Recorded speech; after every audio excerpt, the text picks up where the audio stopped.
Muy buenos días. Hoy día vamos a desarrollar el tema de infecciones por parásitos. Como introducción, principalmente veremos la primera parte, que es la giardiasis, que viene a ser una protozoosis entérica y que es la más frecuente en el mundo dentro de todas las parasitosis. En el año 2004 fue incluida como una enfermedad descuidada o desatendida, que a iniciativa de la OMS, poco yendo a la parte microbiológica, Giardia duodenalis, que pertenece al subfilo de la mastigófora, y su presentación más frecuente es como portadora sintomática. Fue descrita principalmente en 1681 por Leeuwenhoek y descrita posteriormente por Willem Dusan Lambel en 1859. Debido a este honor a sus contribuciones, es que Giardia y Lambel fue otorgado ya en 1915 por los apellidos de estos científicos. 200 millones de personas aproximadamente presentan esta enfermedad en el mundo y se reportan 500.000 casos nuevos al año. De acuerdo a un poco de historia, en 1960 se asoció el mayor brote epidémico importante relacionado con giardiasis.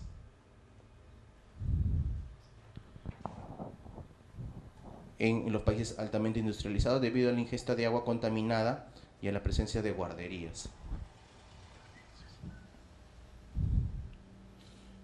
El mayor riesgo es la población pediátrica.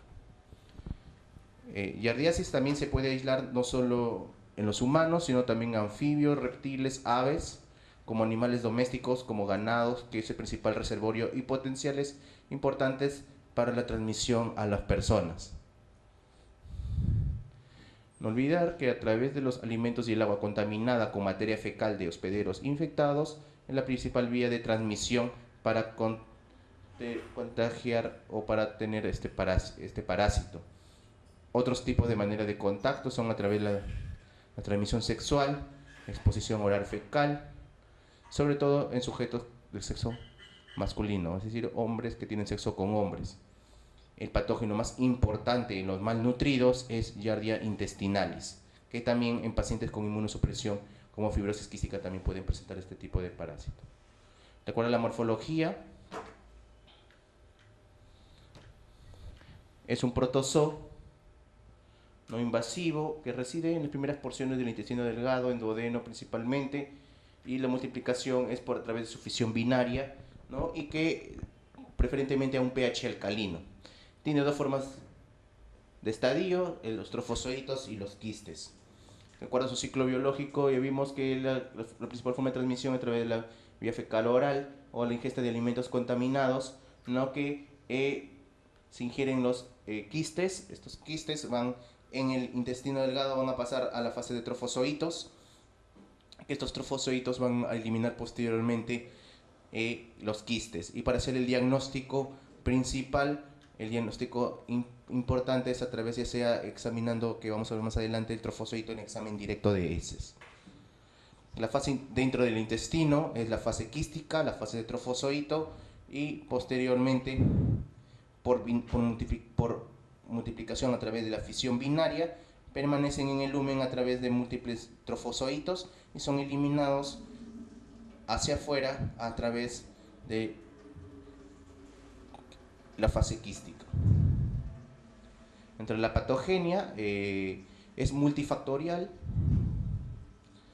El principal factor mecánico es la adhesión, ¿no?, de su disco ventral y su movimiento flagelar, ¿no? Esto va a permitir una adherencia, una adhesión a la porción intestinal, principalmente duodeno y ayuno, y que esto va a permitir la apoptosis de los enterocitos, un rápido recambio celulares, un acortamiento de las microvellosidades intestinales, síndrome de mala absorción con aumento de la permeabilidad y la presencia de diarreas. También dentro de la patogenia es muy importante la presencia de la disminución de las enzimas digestivas, que también promueve la presencia de la giardiasis. No olvidar que los factores inherentes, los factores del huésped, también como la edad y el mal estado nutricional, principalmente en niños desnutridos, nos predispone a la infección o a formas severas de giardiasis. Entonces, resumiendo, giardia evita la formación de óxido nítrico por consumo de arginina. Esta disminución de arginina va a producir la apoptosis de los enterocitos. Entonces, resumiendo la patología, alteraciones del borde del cepillo, acortamiento de las vellosidades, hiperplasia de las criptas, procesos inflamatorios con permeabilidad celular, apoptosis de los enterocitos y sobrecrecimiento de poblaciones bacterianas por disminución del estado inmune. Las manifestaciones clínicas, la mitad de los individuos expuestos son asintomáticos. Solo de este porcentaje, el 5 al 15% eliminan quistes, son asintomáticos también. Y para que desarrollen la enfermedad depende de la virulencia del parásito y su carga parasital y el estado inmune de la persona. La forma de presentación es diarrea, en el 90% de los casos, con fatiga, esteatorrea, distensión abdominal, náuseas, son los síntomas más frecuentes.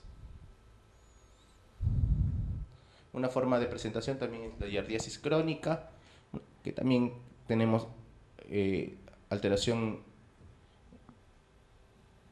en las deposiciones, esteatorrea, pérdida de peso, malabsorción, malestar, fatiga. Las complicaciones principalmente se dan en la edad pediátrica, como retardo del crecimiento, la presencia de fenómenos de hipersensibilidad asociada como rash, urticarias, artritis reactiva, sinovitis, o también pueden ir como procesos obstructivos o hacer infecciones a nivel del ducto biliar o ducto pancreático. O pueden simular un síndrome de intestino irritable que se ve en pacientes como una secuela de las infecciones por Giardia. El diagnóstico más importante es la observación microscópica de los trofozoitos en la materia fecal acuosa mediante el examen directo utilizando Lugol. Y los quistes se puede ver en materia fecal sólida o semisólida. Hay métodos inmunológicos y técnicas de ELISA para la captura de coproantígenos, ¿no? O inmunoelectrotransferencia. También hay técnicas de PCR que hasta la actualidad solo es usadas para investigación. El manejo actualmente es reponer la pérdida de electrolitos y fluidos, ¿no? Especialmente en la edad pediátrica. En los pacientes asintomáticos no se aconseja dar tratamiento, excepto en pacientes que sean inmunosuprimidos, como pacientes que tengan con hipogamaglobulinemia, pacientes con fibrosis quística, niños con VIH, que se puede tratar a los pacientes asintomáticos. El tratamiento depende mucho si el paciente proviene de áreas endémicas o no de áreas endémicas. Cuando proviene de áreas endémicas es cuestionado por su alto riesgo de reinfección. Pero si provienen de áreas no endémicas, el tratamiento debe instaurarse inmediatamente.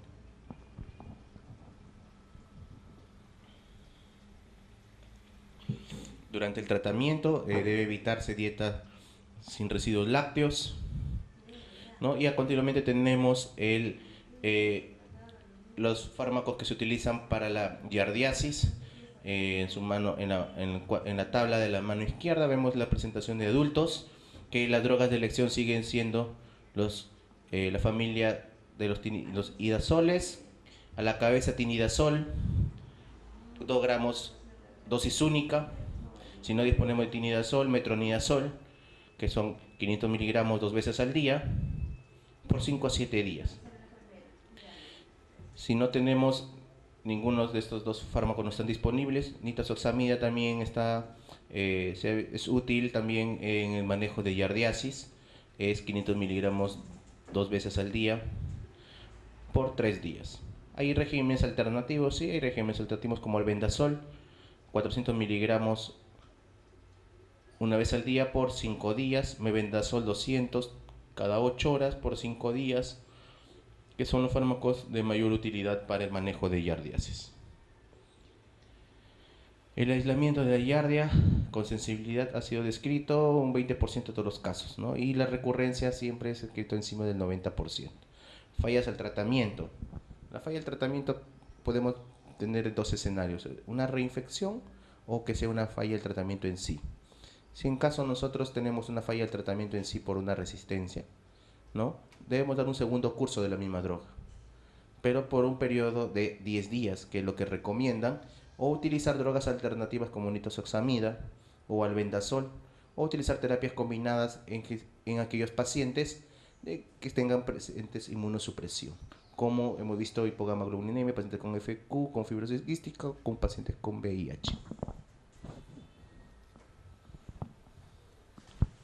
Entonces ya vemos que si hay en sí es una resistencia al tratamiento, usar una droga, principalmente como ya les comenté, nitazoxamida, que es el tratamiento inicial, o si es que fue previamente con metronidazol, o utilizar albendazol. Falla el tratamiento, albendazol 15 miligramos por kilo, vía oral, por 5 a 7 días, y la tasa de eficacia es de alrededor del 79% para quienes fallaron con metronidazol. La parte de prevención, purificar el agua, cloración, medidas higiénicas, ya saben, por debido a la media de transmisión que es la vía fecal oral. Las perspectivas que nos espera ahora en giardia, el desarrollo de vacunas, sí, se utiliza, se modifica al parásito para que exprese antígenos de superficie. Estos antígenos de superficie son introducidos en roedores y se espera que desarrollen anticuerpos, y una vez estos anticuerpos son extraídos y para posteriormente el desarrollo de vacuna. Actualmente se han aislado aproximadamente 200 antígenos de Giardia lamblia que están en el desarrollo de la vacuna para este tipo de parásito.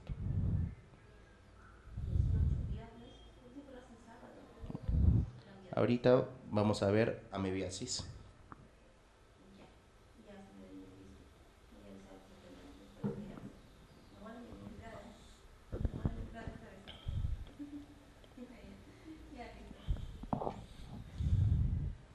Bueno, la amebiasis clínicamente se divide en dos.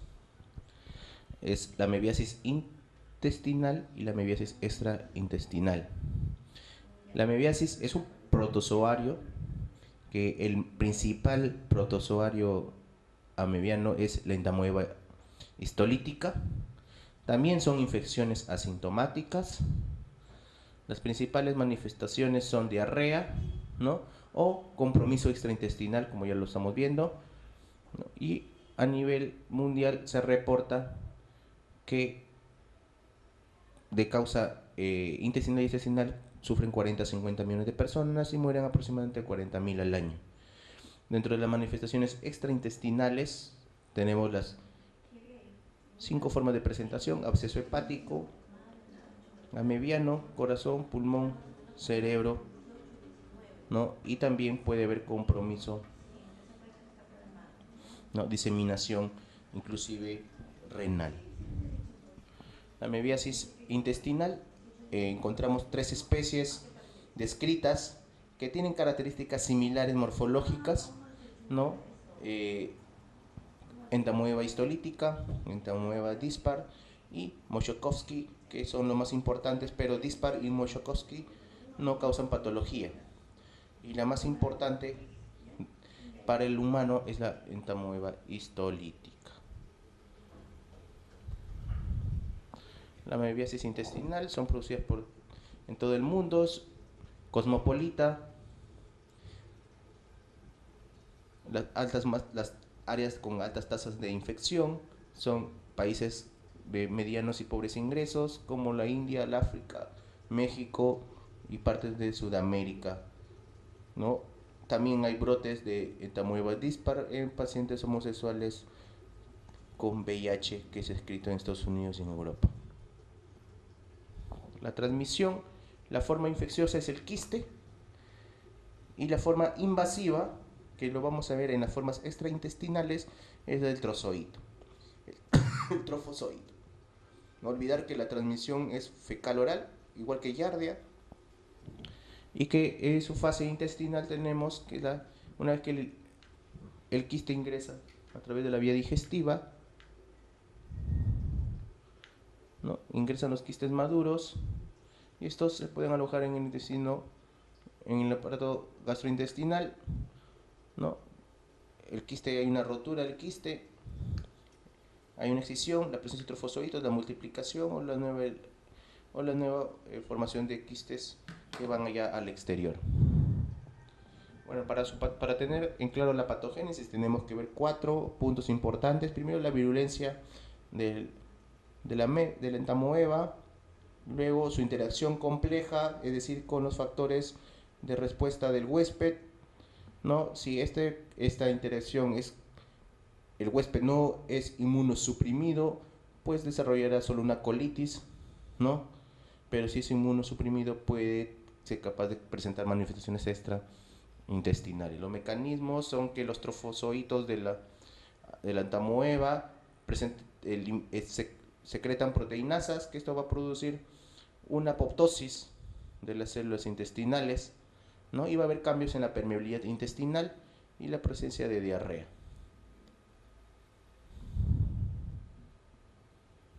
Las manifestaciones clínicas, ya hacemos la forma de colitis, y que en ella puede presentar, es un curso subagudo de 3 semanas, que puede complicarse con colitis amebiana fulminante o la presencia de un megacolon tóxico en pacientes generalmente asintomáticos. El diagnóstico es a través de la presencia de los trofozoitos en heces, pero diferenciar entamoeba histolítica de dispar y de la otra especie es difícil solo a través de utilizando la microscopía. Podemos utilizar con tinciones de hematoxilina para ver trofozoitos, la tinción de yodo para ver la presencia de quistes, ¿no? Que esto nos va a permitir ver a través del examen directo. La detección de métodos inmunológicos, la detección de antígenos, es una prueba sensible y específica y rápida para pacientes que tengan con compromiso severo de infección. La serología también, el uso de anticuerpos existe, sí, pero solo para entamoeba histolítica. Otra cosa que la serología negativa tiene alto valor predictivo negativo que nos puede excluir la enfermedad. Técnicas moleculares solo son principalmente como detección de ADN, PCR, son métodos principalmente como herramientas dentro de la investigación. También podemos hacer el diagnóstico a través de una biopsia, a través de una colonoscopía para la presencia de un examen directo de trofozoitos en el colon. No olvidar que el diagnóstico diferencial dentro de las infecciones por entamoeba, a la cabeza están las infecciones por Clostridium difficile, por la presencia de el compromiso, la presencia de diarrea, las complicaciones como megacolon tóxico, ¿no? O Campylobacter, infecciones por E. coli, Shigella y Salmonella, tenemos que tenerlo en cuenta. Para el tratamiento también están los inidazoles, a la cabeza metronidazol, tinidazol, nitazoxamida. El número de días es por 7-10 días, de elección 10 días, ¿no? Que es el tratamiento de los 3 medicamentos fármacos más importantes contra la entamoeba. Ahora vamos a ver el compromiso extraintestinal. Vimos que hay un compromiso hepático amebiano, un compromiso pleuropulmonar, un compromiso cardíaco o la presencia de abscesos cerebrales o de infecciones cutáneas diseminadas. El absceso hepático amebiano es la amebiasis extraintestinal más común, ¿no? Las amebas establecen la infección, llegan al hígado a través del sistema venoso portal. El sistema venoso porta, ¿no? La edad más frecuente es la cuarta y quinta década de la vida. Se piensa que es más frecuente en viajeros inmunosuprimidos, Otra fuente de transmisión también es la vía sexual, sexo oral anal. Y los países India, África y México son los que reportan mayor incidencia de estas formas de absceso, de estas formas de amebiasis extraintestinales. Las manifestaciones clínicas, el primero es el antecedente epidemiológico de haber procedido o de haber viajado a una zona endémica de amebiasis, por medio de 12 semanas. Y el cuadro clínico es dolor en cuadrante superior derecho, fiebre, diarrea, hepatomegalia, ¿no? O antecedentes de 2 a 3 meses de cuadros diarreicos. Entre los hallazgos del laboratorio tenemos un hemograma con leucocitosis y un patrón colestásico, ¿no? Como un aumento de fosfatosacrilina y gamma-glutamina. El diagnóstico a través de la ecografía es una masa hipoecoica que se va a ver una cavidad quística intrahepática. En la tomografía vamos a ver una masa con baja densidad con un halo periférico, de preferencia en el lóbulo derecho. En cuanto a la serología, sí, serología para amebiasis es útil por su alto valor predictivo negativo. Dentro de los diagnósticos diferenciales, importante es el absceso hepático piógeno, ¿no? Que tiene similares características, ¿no? al absceso hepático amebiano. Enfermedad por equinococosis, también por echinococcus granulosus, que también tenemos que considerarla, pero no olvidar que echinococcus granulosus podemos ver quistes muy grandes de 10 centímetros, 12 centímetros, ¿no? Y que puede distinguirse tranquilamente de un absceso hepático amebiano. O procesos neoformativos, procesos hepato-CA, también que tenemos que tener en cuenta como el diagnóstico diferencial, ¿no? En estos casos de abscesos amebianos. El tratamiento es metronidazol de 500 a 750 miligramos cada 8 horas, de 10 días preferencia endovenoso, ¿no? En caso que no disponemos podemos utilizar tinidazol o nitazoxamida. Otro tipo de presentación extraintestinal es la infección pleuropulmonar. Esta infección pleuropulmonar se da porque ya con un absceso hepático previamente establecido en un paciente, por contigüidad va a presentar un empiema. Esto va a conducir una fístula hepatobronquial, y esta fístula hepatobronquial va a haber compromiso pleuroparenquimal. Otro mecanismo de propagación no solo es por contigüidad, sino también por diseminación linfagítica del hígado hasta el diafragma. También puede ser por vía hematógena, ¿no? Que son las formas de presentación más comunes de esta forma de amebiasis extraintestinal. Las manifestaciones clínicas: tos, dolor, hemoptisis y disnea, ¿no? Que puede ser pueden entrar tranquilamente dentro de un cuadro diferencial con estas sintomatología y signos clínicos. La terapia antimicrobiana de preferencia no solo es dar tratamiento antiprotozoo, sino también eliminar el absceso hepático a través de la aspiración. No olvidar que el tratamiento con metronidazol 10 días. Entonces tenemos el absceso cerebral, que es una de las complicaciones más raras, que principalmente es a través de la diseminación hematógena y que tiene muy alta mortalidad. En la tomografía, ¿no?, se observa, bueno, esta es una imagen de resonancia. En la resonancia se ve un halo, ¿no?, una lesión quística anular, ¿no?, que realza con presencia de edema perilesional, ¿no?, que observamos la presencia de un absceso amebiano cerebral. En estos pacientes, preferencia es la intervención quirúrgica para descompresión o biopsia de tejido, que puede tranquilamente ser, si es un paciente inmunosuprimido. Dentro de los diagnósticos diferenciales podemos considerar neurotoxoplasmosis, linfoma si es único, linfoma primario del sistema nervioso central. Bueno, las infecciones cutáneas también son frecuentes como manifestaciones extraintestinales, principalmente localizados en la región perineal, la región anal, a través, ¿no? Ya sea o de transmisión sexual en zonas endémicas. Es- ¿No? Otra forma es la infección cardíaca, la mebiasis cardíaca, que es la más rara dentro de las manifestaciones extrapulmonares, extraintestinales. Principalmente estas infecciones cardíacas amebiásicas debemos tener en cuenta cuando comprometen el lóbulo izquierdo del hígado, ¿no? Son cuadros que resultan en una angina, la presencia de insuficiencia cardíaca congestiva o con taponamiento pericárdico.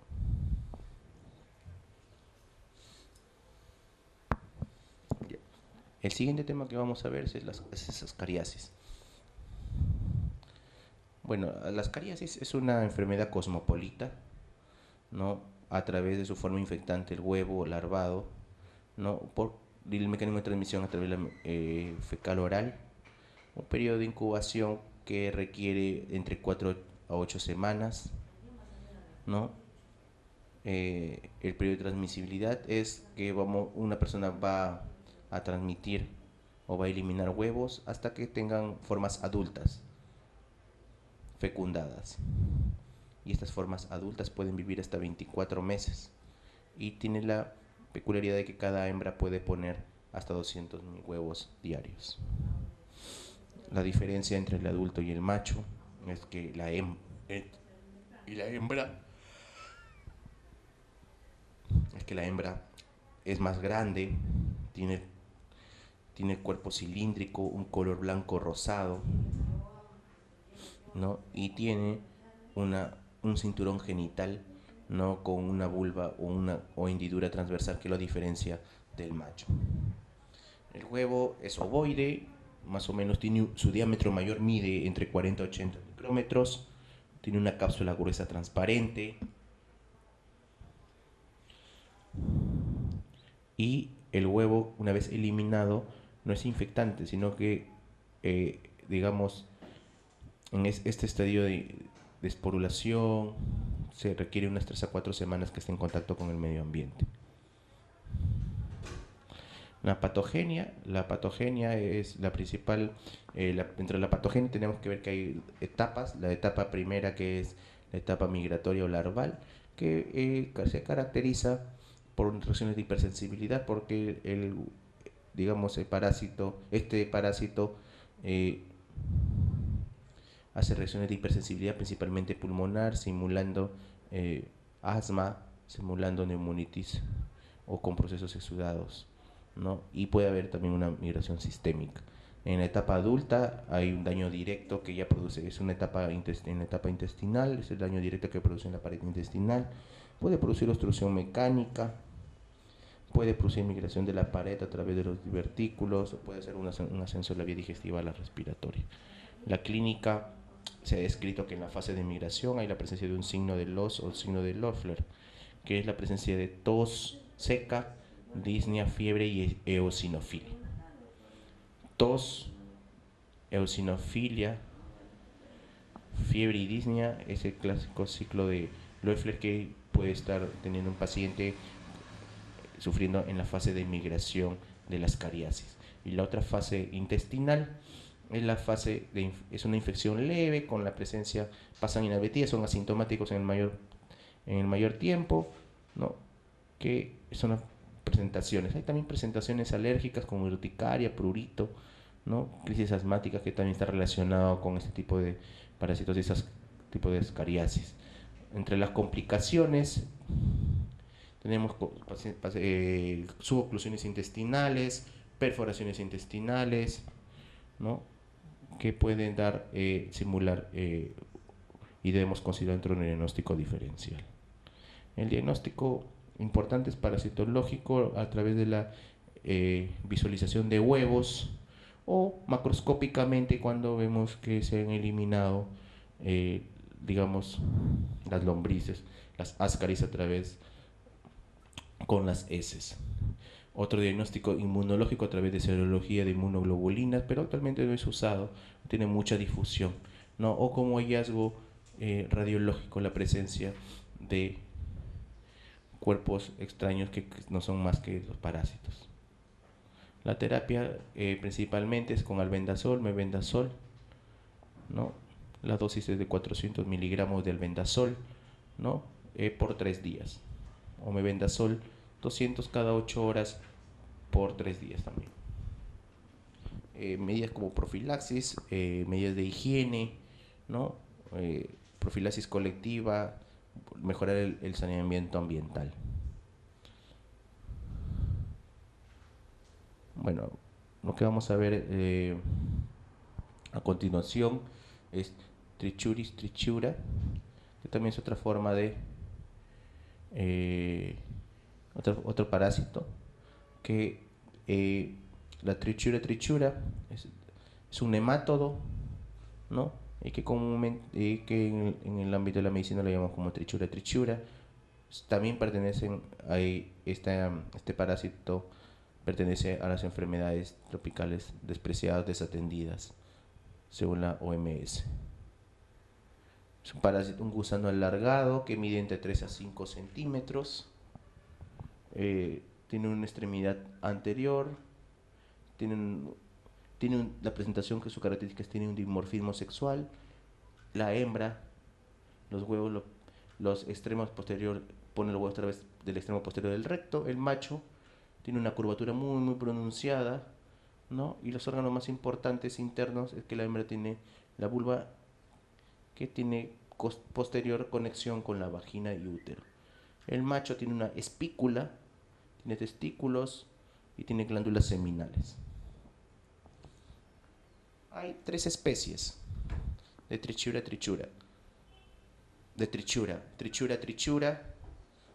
Actualmente hay 2 genotipos, Trichura vulpis y Trichura suis. O sea,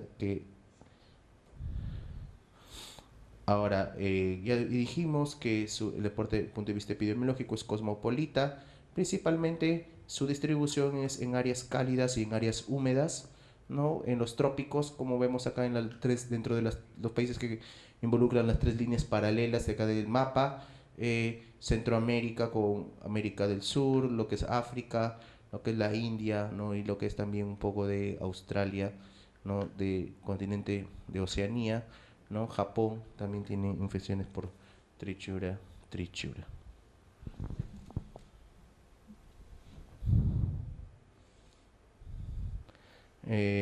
La morfología de los huevos es muy importante. Los huevos miden entre 50 y 54 micras, tienen una característica es que sus capas son gruesas y tienen 2 tapones mucosos en los polos, si nosotros nos fijamos en los polos superiores e inferiores de estos huevos. El ciclo de vida, la infección se adquiere por la ingestión de alimentos o agua contaminada, ¿no? Con huevos ya embrionados. Una vez ingeridos, estos huevos se van a desarrollar en el intestino delgado y de ahí a 10 días que ya alcanzan una forma semiadulta, van a migrar y se van a alojar en el ciego, principalmente en los extremos, en las porciones, en las paredes del ciego, y aquí van a llegar hasta la madurez sexual y van a producir la copulación con una producción diaria de aproximadamente 2.000 a 6.000 huevos por las hembras. La sintomatología sintomatología leve, con diarreas leves, hasta algunas veces forma severa, ¿no? Formas con la presencia de disentería, anemia ferropénica, o la presentación más importante que se describe para este nemátodo es la presencia de prolapsos rectales.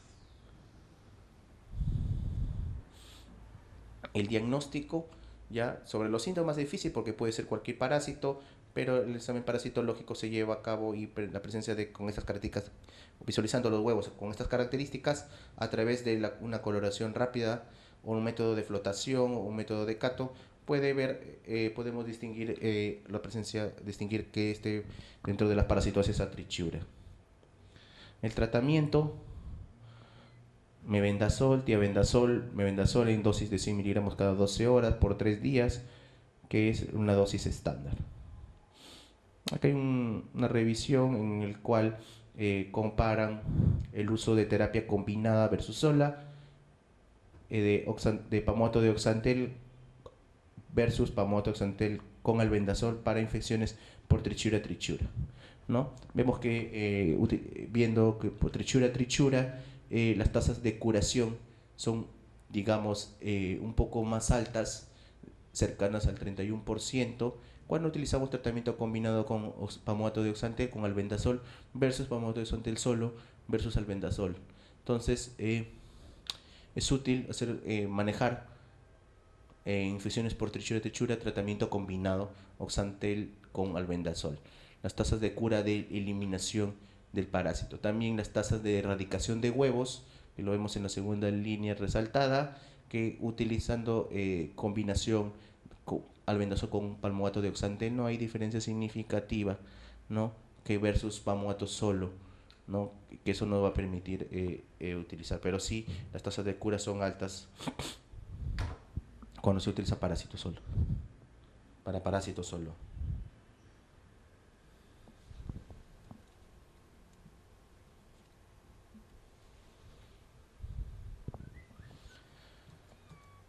En cuanto a la profilaxis, bueno, provisión de agua segura, eliminación correcta de excretas, lavado de manos, ¿no?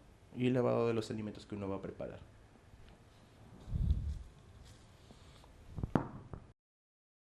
Ahora vamos a ver lo que es tenias. Bueno, dentro de la clasificación, las taenias son céstodos,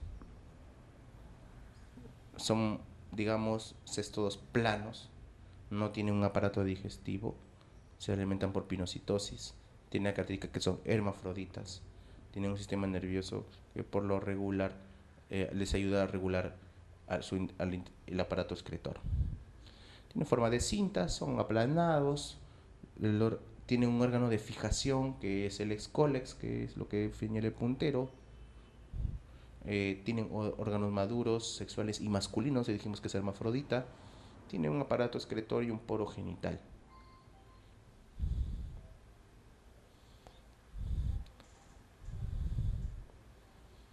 Entonces, dentro de la morfología de los céstodos, tiene una cabeza o una extremidad cefálica, ¿no?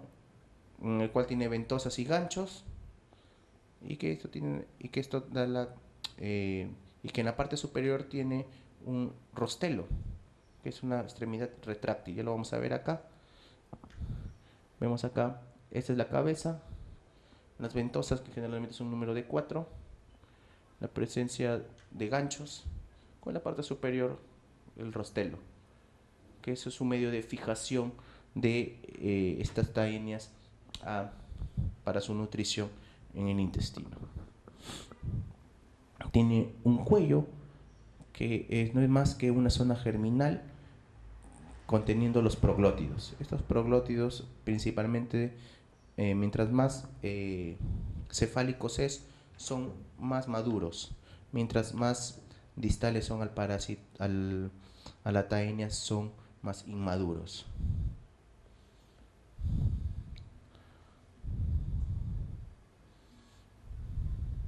Entonces vamos a hablar de los proglótidos. El estróbilo es inmediatamente debajo del cuello, que el número de proglótidos es numeroso y que varía de entre 3 hasta varios miles de número de proglótidos, y que mientras más cefálico son más proglótidos, digamos, inmaduros, y mientras más distales son maduros y listos ya para la gravidez.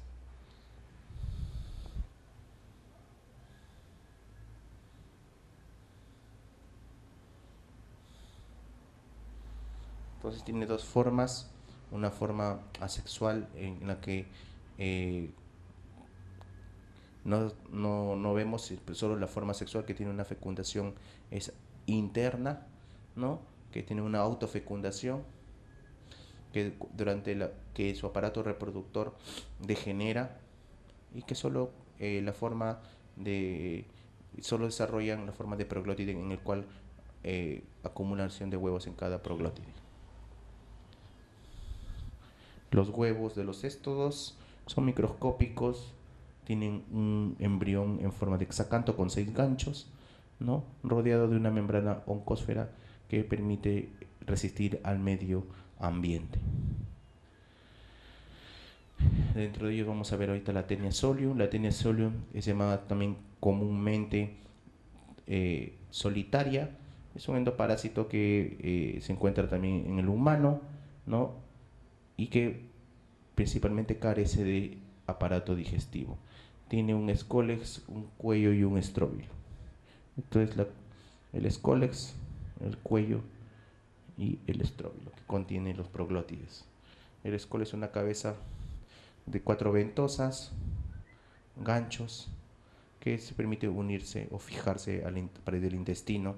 El cuello, que es apenas realmente reducido o imperceptible, y el estróbilo, que contiene número de proglótidos que forma una gran hilera, ¿no?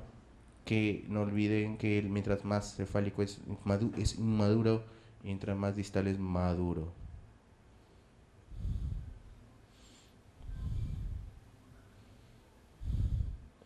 Su hábitat principalmente es en el hombre y los cerdos. Tiene una distribución geográfica importante porque puede parasitar del cerdo al hombre a través de su ciclo biológico. Dentro de la patogenia, una vez que la Taenia es ingerida, los huevos van a eclosionar dentro del humano o el huésped, y normalmente estos ingresan al intestino delgado, donde va a crecer la forma adulta de la Taenia.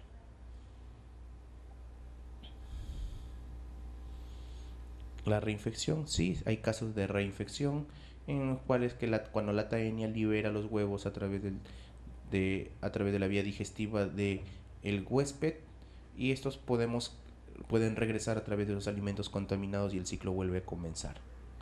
Acá vemos, ¿no?, cómo nosotros en el intestino eliminamos los huevos.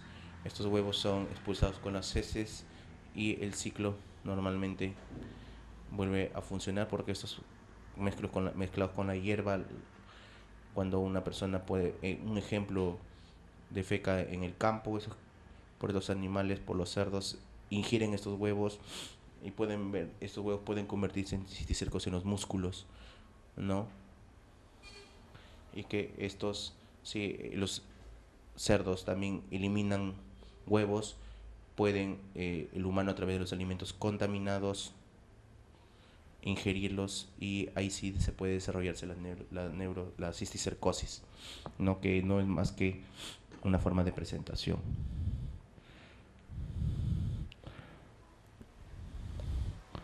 Bueno, entonces los medios de transmisión es cuando no consumimos carne contaminada o carne mal cocida.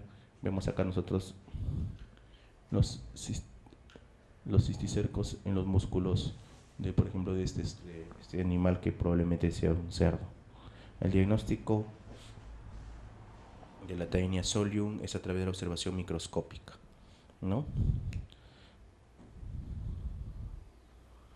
La profilaxis es comer carne bien cocinada y tiene buenas higienes al momento de preparar y al momento de consumir alimentos.